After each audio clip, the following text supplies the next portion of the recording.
Salut à tous et bienvenue, c'est Jean-Mi. Aujourd'hui, on parle de Cosmic Frog. Imaginez, vous incarnez une grenouille gigantesque, immortelle et invulnérable, mesurant plus de 3 km de haut, dont la mission est de récolter des éclats d'Ef, les fragments d'un monde détruit et ancien. Avec des affrontements, des déplacements stratégiques, ce jeu unique mélange habilement stratégie et chaos. C'est un jeu de Jenna Feli, édité par Devju Vessel pour la version anglaise et par Two Tomato Games pour la version française. Pour les artistes, nous avons Tim Burton, Chad Overter, Tani Petty et Naomi Robinson. C'est un jeu pour 2 à 6 joueurs, des durées de partie de 1 à 2 heures à partir de 14 ans. Entre tuiles à manipuler, bataille entre grenouilles gigantesques et gestion de ressources, préparez-vous à vivre une aventure hors du commun. Allez, on va voir comment ça se passe. Et on se retrouve avec le matériel. Donc là, je vais vous expliquer les règles du jeu, ses grandes mécaniques et ses grands principes. Et en fin de vidéo, je vous dirai ce que j'ai pensé de ce dernier. Pour la mise en place, là, je vais faire une mise en place pour 3 joueurs. Placez le tapis au centre de la table. Le tapis sera vide, et pour gagner du temps, j'ai déjà placé toutes les tuiles. Il y a les tuiles stériles, ce sont les tuiles comme ceci.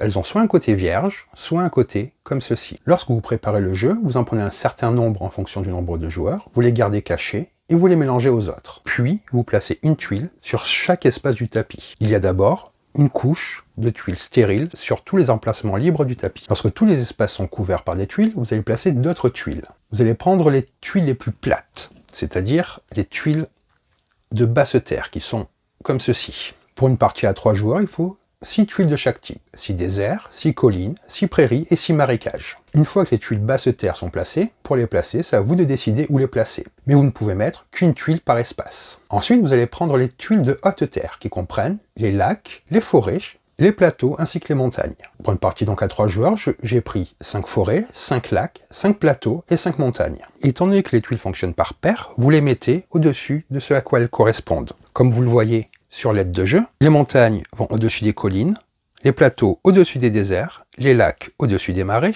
et les forêts au-dessus des prairies. Vous pouvez constater que c'est la mise en place que j'ai fait. Donc une fois que vous aurez terminé, vous avez une première couche inférieure des tuiles grises, dont vous ne connaissez pas l'image de l'autre côté. Chaque espace doit être couvert. Ensuite, vous placez par-dessus les tuiles de basse terre, et pour finir, vous placez les tuiles de haute terre sur les tuiles du même type de terrain. Une fois que ceci est fait, le tapis de jeu sera prêt. Mettez à portée des joueurs les différents dés. Vous allez mélanger ce paquet de cartes qui s'appelle Emplacement des cas, et vous le mettez également à portée du plateau. Ces grandes cartes sont les cartes habilitées. Vous les mélangez, puis vous en distribuez 2 à chaque joueur face cachée. Et avec le reste, vous formez une pile qui reste face cachée. Ensuite, les joueurs vont choisir une grenouille, comme vous voyez. Vous l'associez à une couleur, vous mettez l'anneau qui correspond, et vous prenez votre plateau gosier et votre plateau coffre-fort à votre couleur. Chaque joueur prend 6 cristaux et les place dans l'espace du haut de son gosier. Ensuite, à chaque grenouille est associé des cartes actions. Par exemple, pour la grenouille bleue, elles sont comme cela. Le nombre de cartes d'action que vous prenez dépend du nombre de joueurs. Là, pour une partie à 3 joueurs, il y a 6 cartes d'action de chaque couleur. Vous allez mélanger toutes les cartes d'action des joueurs dans une pioche. C'est ce qui déterminera l'ordre du tour. Vous pouvez déjà faire une défausse de la pile de cartes action avec la carte Flux d'éther et avec la carte Impact d'éclat. Les 2 cartes habilitées qui vous ont été distribuées au début de la partie, vous en choisissez une et vous remettez l'autre en dessous du paquet. Pour l'instant, la carte que vous avez choisie reste face cachée. Ne le montrez pas aux autres joueurs. Lorsque tout ceci est fait, vous allez être prêt à jouer. Dans le jeu, vous avez un background qui vous explique la situation et pourquoi vous allez jouer ces grenouilles, qui font plus de 2 km de hauteur dans la réalité. Dans le jeu, vous allez jouer jusqu'à ce qu'un événement déclenche la fin de partie. Une fois la partie terminée, vous allez compter des points, et celui qui aura le plus de points gagne la partie. Il y a 2 manières dont le jeu peut se terminer. Si à un moment donné, tous les espaces ici sont remplis avec des tuiles, la partie se termine immédiatement. Ou si à un moment donné, il n'y a plus de tuiles terrain, donc ce ne sont pas les tuiles stériles, mais les autres tuiles, s'il n'y en a plus sur le plateau, vous terminez vos tours et la partie se termine. Vous obtenez tous vos points à la fin de la partie, mais je vous expliquerai plus tard comment fonctionnent les points. L'objectif va être de prendre ces tuiles-là, de les faire passer dans votre gosier, puis dans votre coffre-fort, et en fonction de comment elles sont disposées, vous allez marquer un certain nombre de points. Comment se passe le jeu ? Vous allez retourner la carte du dessus de ce paquet. Si c'est une carte de votre couleur, c'est votre tour, car ce paquet détermine l'ordre des joueurs. Lorsque le paquet est vide, vous le mélangez avec la pile de défausse pour créer un nouveau paquet face cachée. C'est lorsque votre couleur apparaît que c'est à vous de jouer. La première chose à faire lorsque c'est à vous de jouer au début de la partie, est de choisir un endroit où poser votre grenouille. Vous la posez sur n'importe quelle tuile stérile du plateau. Par exemple, je pioche la carte, c'est au joueur rouge de jouer, il peut se poser à cet endroit-là pour atterrir sur le plateau de jeu. Maintenant que c'est votre tour, vous pouvez effectuer une action. Et après cela, si vous le souhaitez, vous pouvez dépenser 2 cristaux pour effectuer une action supplémentaire. Cependant, vous ne pouvez faire cela qu'une seule fois. Lorsque vous dépensez vos cristaux, vous les déplacez comme ceci vers l'espace du bas. Quand vous les dépensez, ils restent sur le plateau, mais ces 6 cristaux sont tous ce que vous utiliserez pendant la partie. Une fois terminé, vous retournez la prochaine carte pour voir quel joueur joue ensuite. Quelles sont les actions que vous pouvez choisir? Lorsque votre grenouille est sur cet espace du plateau, l'endroit où il y a les tuiles, elle a plusieurs types d'actions qui sont possibles. Par exemple, imaginons que je sois ici, une des actions que je pourrais faire est de prendre la tuile du dessus de l'espace où je me trouve et l'engloutir et elle va dans mon gosier. Par exemple, je la prendrai et elle glisse dans mon gosier.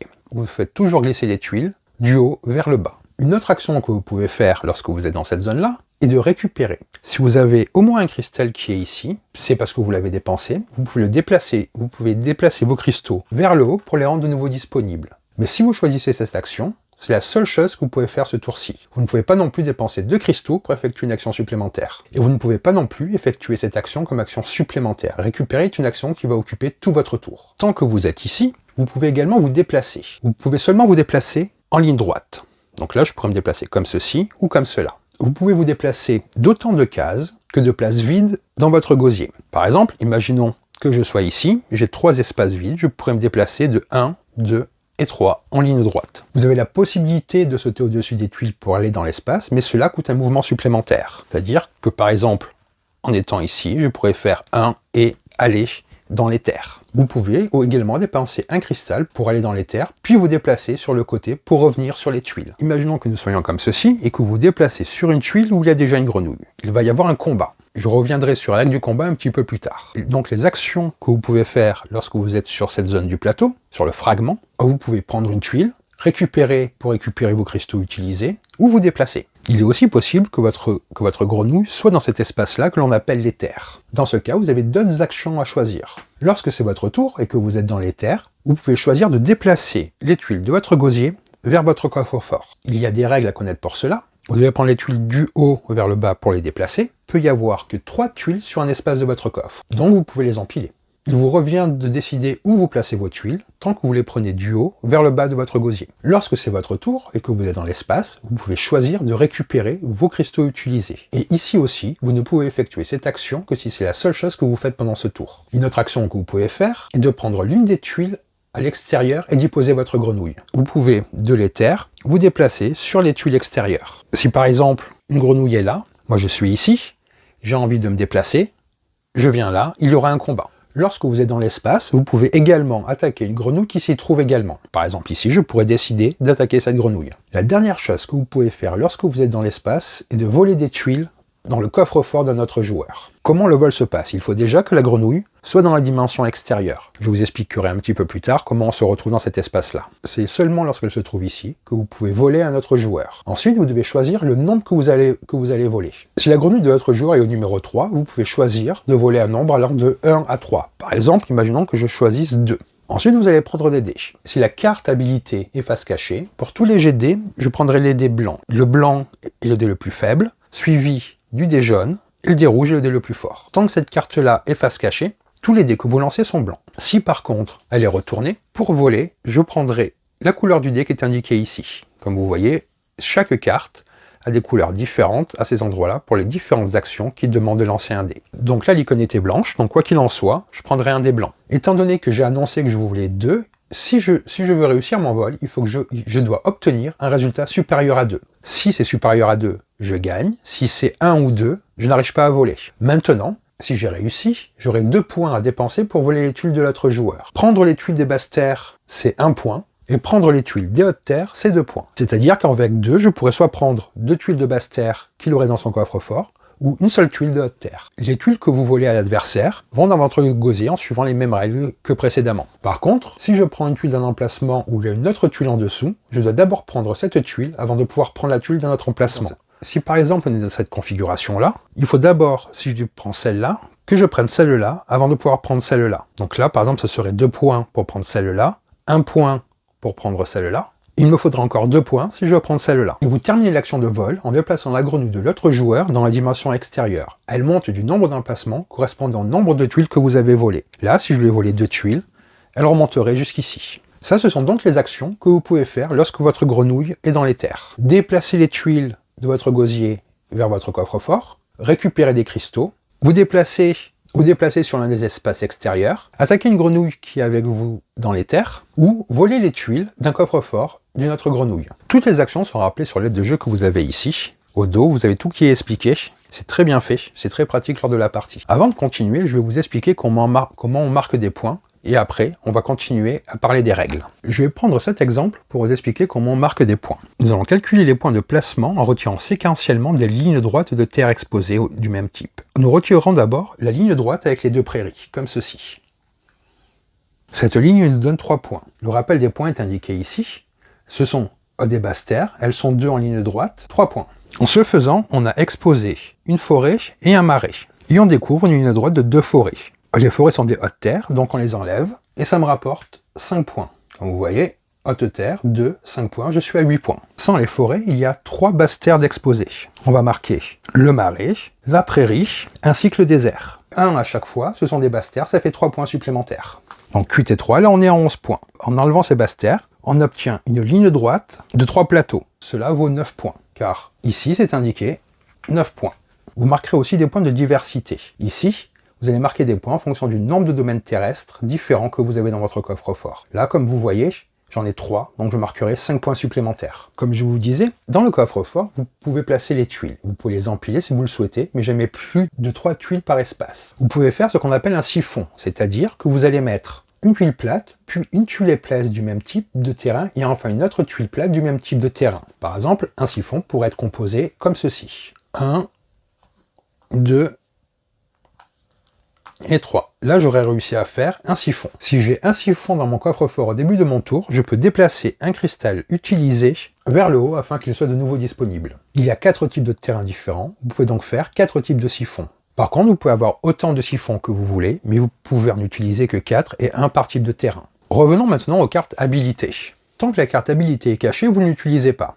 Et chaque fois que vous devez utiliser un dé pour quelque chose, vous choisissez toujours un dé blanc. Mais à tout moment pendant la partie, vous pouvez choisir de révéler cette carte. À partir de ce moment, vous pouvez utiliser les capacités spéciales qui sont écrites dessus. Certains effets disent que vous devez dépenser 1 ou plusieurs cristaux pour faire ce qui est indiqué. Lisez le texte et appliquez ce qui est indiqué. Aussi, dès que vous avez révélé cette carte, vous pouvez utiliser un meilleur dé en fonction des différentes actions. Ici, c'est la couleur du dé. Ici, c'est la couleur du dé pour voler le coffre-fort d'un adversaire. Ici, le combat sur le fragment, là où il y a les tuiles. Et ici, le combat dans les terres, c'est-à-dire là où il n'y a pas les tuiles. Dans le jeu, comme je vous disais, c'est le paquet de cartes actions qui détermine l'ordre du tour. Une fois que la pioche est finie, vous mélangez avec la pioche avec la défausse déjà créée pour créer une nouvelle pioche. Et ces cartes-là vont être intégrées. Que font donc ces cartes? Si vous piochez la carte flux des terres, que se passe-t-il? Ces cartes ont un impact sur la carte capacité que vous avez. Vous allez devoir soit placer cette carte-là en dessous de la pioche habilité et tirer une nouvelle carte, la garder face cachée devant vous et la révéler quand vous le souhaitez, soit payer un cristal pour garder la carte que vous avez, ou payer 2 cristaux pour tirer une nouvelle carte du paquet. Ensuite, choisissez si vous voulez la garder ou garder l'ancienne. L'option que vous ne choisissez pas retourne en dessous de cette pioche. Si vous tirez la carte impact d'éclat, cela symbolise une collision de débris spatiaux avec une partie du plateau. Vous allez retirer la première carte de ce paquet-là et ça va indiquer où l'impact atterrit. L'espace cible indiqué ici devient totalement vide, donc ça, on l'enlève, on retourne, et si ça ne va pas là, on la met de côté. Et si c'est une tuile comme ceci, elle va à l'emplacement ici. Les tuiles adjacentes à l'impact perdent toutes leurs tuiles supérieures, donc comme ceci. Et là, comme il n'y a rien, il y a tout ça qui disparaîtrait. À partir de cette zone-là est maintenant considérée comme de l'éther. Je vous rappelle que si cette zone-là est remplie avec des tuiles comme ceci, la partie s'arrête immédiatement. Revenons maintenant au combat. Que se passe-t-il lorsqu'une grenouille attaque une autre grenouille? Comme mentionné, le combat se produit lorsqu'une grenouille atterrit sur la même case qu'une autre grenouille lorsque nous sommes sur le fragment. Cela fonctionne de la manière suivante. Le joueur attaquant lance un dé. Si la carte d'aptitude spéciale est toujours face cachée, le joueur prend un dé blanc. Si la carte est révélée, le joueur regarde la couleur de l'icône de la main de grenouille et utilise le dé correspondant. Avant de lancer le dé, l'attaquant peut décider de payer des cristaux pour rendre son lancer plus puissant. Vous pouvez payer 2 cristaux pour ajouter un point à votre lancer. Vous pouvez faire cela autant de fois que vous voulez. Vous pouvez aussi payer 2 cristaux pour lancer un dé supplémentaire. Seul le meilleur résultat dans ce cas-là est pris en compte. Le défenseur fait la même chose, lance un dé avec possibilité de payer des cristaux pour se renforcer, et il lance le ou les dés. Après que les 2 joueurs aient lancé leur dé, celui qui a le numéro le plus élevé gagne. Si l'attaquant perd, il doit déplacer sa grenouille vers une case adjacente de celle d'où il a attaqué. Si l'attaquant gagne, il déplace d'abord la grenouille du défenseur. La grenouille du défenseur se déplace de plusieurs cases selon la différence entre le résultat du lancer et de l'attaquant. Par exemple, imaginons que j'ai atterri ici et que nous combattons. Si la différence est de 2, je la repousserai de 2. Et la tuile ici est enlevée. Elle se retrouve donc dans les terres. Et donc, je pourrais me mettre à l'endroit où elle était. Après avoir gagné un combat, deux options se présentent à vous. Prenez la tuile de l'espace où vous vous trouvez, donc c'est-à-dire celle-là, ou volez des tuiles dans le gosier de l'adversaire. Vous pouvez voler autant de tuiles que la différence entre votre lancer et celui de l'autre joueur. Lorsque vous faites un vol de tuiles, vous devez commencer par la tuile en haut du gosier et prendre exactement autant de tuiles que la différence entre vos lancers. Si vous n'avez pas assez de place dans votre gosier, les tuiles vont être poussées comme ceci et disparaître du jeu. Le combat dans les terres se déroule de la même manière, à la différence près que vous lancez un dé correspondant à la spirale qui est sur votre carte. Après un combat dans l'espace, si vous gagnez, c'est à ce moment-là que vous envoyez l'adversaire dans les dimensions extérieures, au lieu de le repousser. La distance qu'elle parcourt est basée sur la différence entre vos jets de dés. C'est-à-dire que si on combat à cet endroit-là, que je gagne le combat, qu'il y a une différence de 2, la grenouille se retrouvera ici, dans les dimensions extérieures. Et les conséquences immédiates pour l'adversaire sont que tous ces cristaux se retrouvent en bas. Il se passe également des choses dans la dimension extérieure. Lorsque vous êtes dans la dimension extérieure, vous êtes essentiellement mis à l'écart du jeu. C'est à ce moment-là que les autres joueurs peuvent voler dans votre coffre. Lorsque c'est votre tour, vous pouvez lancer un dé blanc pour avancer. Si vous atteignez la fin, vous sortez des dimensions extérieures. Si vous n'arrivez pas à sortir, vous restez dans la dimension extérieure. Même si vous ne sortez pas et que votre carte d'action est tirée, elle n'est pas défaussée. Vous la gardez devant vous et elle peut être utilisée pour effectuer des actions supplémentaires dès que vous êtes libéré. Après être sorti, vous placez votre grenouille n'importe où sur le fragment. Vous pouvez remettre vos cristaux à leur place pour pouvoir les réutiliser, puis dépenser 2 cristaux pour faire une action supplémentaire. Si vous trouvez que vous passez trop de temps dans les dimensions extérieures, vous pouvez également vous débarrasser de 2 cartes actions qui ont été piochées de votre couleur pour sortir immédiatement. Voilà comment se passe le jeu au niveau des différentes actions que vous pouvez faire sur le fragment. Donc voilà pour comment se passe le jeu ainsi que ses grandes mécaniques. Maintenant je vais vous dire ce que j'en ai pensé. Cosmic Frog est un jeu de société qui allie un univers original, une profondeur stratégique étonnante et une forte interaction entre les joueurs. Avec des mécaniques complexes mais accessibles une fois comprises, il est parfait pour ceux qui aiment les défis, les stratégies à long terme et les moments de tension. Ce jeu s'adresse principalement aux joueurs qui aiment les jeux à forte composante de stratégie, de gestion de ressources et d'interaction. La première chose qui frappe dans Cosmic Frog, c'est son thème absolument original.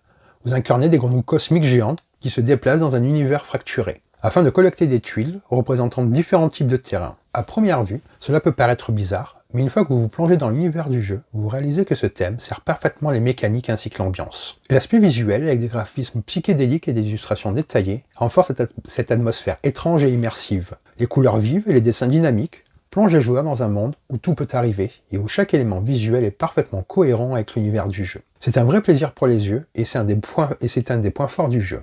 Le thème permet de créer des mécaniques ludiques uniques. En effet, les grenouilles gigantesques, la collecte de tuiles et les actions dynamiques entre les joueurs s'intègrent parfaitement dans cette idée de vastes créatures cosmiques qui luttent pour s'imposer sur un terrain fracturé. Même si ce thème peut sembler un petit peu farfelu de prime abord, il finit par devenir très cohérent avec les choix stratégiques que vous devez faire pendant la partie. L'un des grands atouts de Cosmic Frog réside dans la richesse de ses mécaniques de jeu. Au fil des tours, vous devez faire des choix cruciaux. Comment gérer vos tuiles, comment utiliser vos cristaux, quand attaquer un adversaire ou vous défendre. Et bien sûr, optimiser vos actions pour maximiser vos points. Chaque aspect du jeu semble interconnecté et offre plusieurs possibilités stratégiques. Le fait que le jeu repose sur la gestion de tuiles, leur empilement et leur collecte, que ce soit dans votre gosier ou dans votre coffre-fort, ajoute une dimension de gestion de ressources qui demande une attention particulière. Chaque type de tuile a sa propre valeur et peut apporter des points selon sa disposition. Les joueurs doivent donc planifier à long terme tout en réagissant aux actions des autres. L'un des aspects les plus intéressants est le système de stacking, le système d'empilement des tuiles. Certaines tuiles sont plus précieuses que d'autres lorsqu'elles sont placées à côté d'autres, ou lorsqu'elles sont disposées dans un certain ordre. Par exemple, l'association de certaines tuiles du même type peut vous apporter des points à la fin du jeu. Ce système de placement est au cœur du jeu et un vrai défi stratégique. Vous devez non seulement collecter les tuiles de manière efficace, mais aussi penser à leur agencement pour maximiser vos gains. Le jeu repose aussi beaucoup sur l'interaction des joueurs. Vous pouvez non seulement voler des tuiles aux autres joueurs, mais aussi les attaquer, ce qui peut créer des dynamiques de compétition et de stratégie. L'une des actions majeures est l'attaque d'autres grenouilles. Et il y a un véritable jeu psychologique dans le choix du moment où vous attaquez et comment vous gérez vos ressources. Le jeu introduit également des combats où chaque joueur lance des dés pour résoudre les confrontations. Cette mécanique est simple mais efficace, et l'ajout de cristaux pour influencer les résultats des dés permet aux joueurs de contrôler une partie du hasard, ce qui ajoute de la stratégie. L'un des aspects les plus réussis du jeu est l'interaction directe entre les joueurs. Vous pouvez choisir d'attaquer un adversaire, de voler des tuiles ou de l'envoyer dans la dimension extérieure, où il perd l'accès à ses cristaux et ses cartes d'action. Ce type d'interaction crée une tension constante tout au long de la partie. En fonction des actions des joueurs, vous serez amené à réévaluer vos stratégies et adapter votre plan de jeu en conséquence. Par exemple, envoyer un adversaire dans la dimension extérieure peut lui faire perdre une partie de son pouvoir pour plusieurs tours, ce qui peut vous donner un avantage temporaire. Il faut également souligner l'importance des cristaux dans le jeu. Ils servent de monnaie pour effectuer des actions, que ce soit pour ajouter des points à un jet de dés, prendre un dé supplémentaire ou activer des capacités spéciales. L'utilisation des cristaux doit être minutieusement gérée, car ils sont limités et précieux. Vous devez parfois choisir entre renforcer une attaque ou économiser vos cristaux pour un tour ultérieur, ce qui renforce encore la profondeur stratégique. Un autre point positif de Cosmic Frog est la courbe d'apprentissage relativement douce, malgré la complexité apparente du jeu. Les règles sont bien expliquées, et une fois que vous avez assimilé les bases, le jeu devient beaucoup plus fluide. Néanmoins, même les joueurs expérimentés devront jongler avec plusieurs éléments à la fois. Gérer les tuiles, utiliser les cristaux judicieusement, et interagir avec les autres joueurs. C'est un jeu qui récompense les joueurs réfléchis et stratégiques, mais il reste accessible grâce à une mise en place simple et des mécaniques de jeu intuitives. Cosmic Frog peut être un jeu long, surtout si vous jouez pour la première partie. Une première partie peut durer facilement plus de 2 ou 3 heures. Tout cela forcément en fonction du nombre de joueurs et de l'expérience des participants. Cependant, cette durée est justifiée par la richesse stratégique du jeu. Chaque tour est important et les décisions prises peuvent avoir un impact majeur sur la partie. Cela en fait un jeu idéal pour les groupes qui aiment les expériences de jeu plus longues et plus immersives. La rejouabilité est également un point fort du jeu. Bien que les règles restent constantes, chaque partie peut prendre une tournure différente en fonction des stratégies adoptées. Des cartes révélées et des interactions entre les joueurs. Cela signifie que chaque session offre une expérience différente, ce qui est crucial pour un jeu de cette ampleur. Les possibilités stratégiques et les interactions avec les joueurs sont suffisamment variées pour que Cosmic Frog ne devienne pas répétitif, même après plusieurs parties. En résumé, Cosmic Frog est un jeu qui se distingue par son thème unique, ses mécaniques stratégiques profondes et l'intensité de ses interactions entre joueurs. Bien qu'il demande un certain investissement en temps et en énergie pour maîtriser ses mécaniques, il offre une expérience de jeu enrichissante et dynamique qui peut captiver les joueurs à la recherche de défis stratégiques. La gestion des ressources, les combats tactiques et la dimension psychologique des attaques font de ce jeu un excellent choix pour les groupes qui aiment les jeux complexes et interactifs. Il n'est peut-être pas pour tout le monde, en particulier si vous cherchez des jeux plus rapides ou plus simples, mais ceux qui aiment les jeux de gestion de ressources et de stratégie avec une forte composante d'interaction, Cosmic Frog est une perle rare. Son mélange de chaos, de stratégie à long terme, de confrontation directe en fait un jeu vraiment captivant qui vous fera passer plusieurs heures intenses et passionnantes. Vous trouverez également dans le livret de règles plusieurs variantes que je n'ai pas abordées lors de cette vidéo. Je vais vous montrer ça. Vous retrouverez ici, donc, comme je vous disais, différentes variantes que je n'ai pas abordées, qui sont bien détaillées et bien expliquées, comme du jeu en équipe. Donc j'espère que cette vidéo vous a plu, qu'elle vous en a plus appris sur Cosmic Frog, un jeu qui est assez unique, avec sa propre identité et son thème très fort. Et les mécaniques sont au service du thème, on est vraiment plongé dans cette aventure de grenouille cosmique. Si cette vidéo vous a plu, n'hésitez pas à laisser un commentaire et à vous abonner à la chaîne, ça fait toujours plaisir et ça motive. Sur ce, je vous dis bonne partie et bon jeu!